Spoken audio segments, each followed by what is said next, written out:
Hi. So எல்லாருமே new இயருக்கு டிஃப்ரெண்ட்டான ரெசல்யூஷன்லாம் எடுத்திருப்பீங்க. அதே மாதிரி இந்த இயருக்கு நான் என்ன ரெசல்யூஷன் எடுக்கலாம் அப்படின்னு யோசிக்கும் போது என்னோடய பைக்கு தான் எனக்கு ஃபர்ஸ்ட் ஞாபகம் வந்துச்சு. என்னோடய பைக்கு நான் 1 வருஷமாக எடுக்கவே கிடையாது. என்னோடய பைக்கை நான் ரெடி பண்ணி ஓட்டணும். அதுதான் என்னோடய ஃபர்ஸ்ட் கோல். ஸோ என்னோடய பைக் வந்து பார்த்திங்கன்னா ரொம்ப டஸ்டியாக துரு பிடிச்சி ரொம்ப மோசமான கண்டிஷனில் படுத்தே விட்டானையா அந்த கண்டிஷனில் தான் இருக்கான். ஸோ அவனை ரெடி பண்ணி நான் ஓட்டணும். அண்ட் இந்த 1 இயராக நான் ஏன் ஓட்டலை அப்படின்னு பார்த்தீங்கன்னா ஐ காட் ப்ரெக்னென்ட்.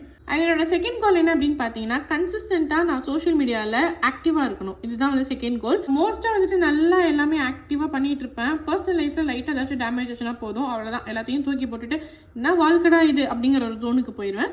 அந்த மாதிரிலாம் இல்லாமல் ப்ராப்ளம்ஸை ஃபேஸ் பண்ணிவிட்டு நம்மளோட ரெகுலர் லைஃப் என்னானாலும் கெடாமல் பார்த்துக்கணும். அண்ட் தேர்ட் கோல் என்ன அப்படின்னு பார்த்தீங்கன்னா நான் ஹாப்பியாக இருக்கணும், என்னை சுற்றி இருக்கவங்களையும் நான் ஹாப்பியாக வச்சுக்கணும். இந்த 3 விஷயம் தான் நான் ஃபாலோ பண்ண போகிறேன். அண்ட் என்னோட பைக் ரெடி பண்ணுற ரீல் நெக்ஸ்ட் ரீலில் வரும்.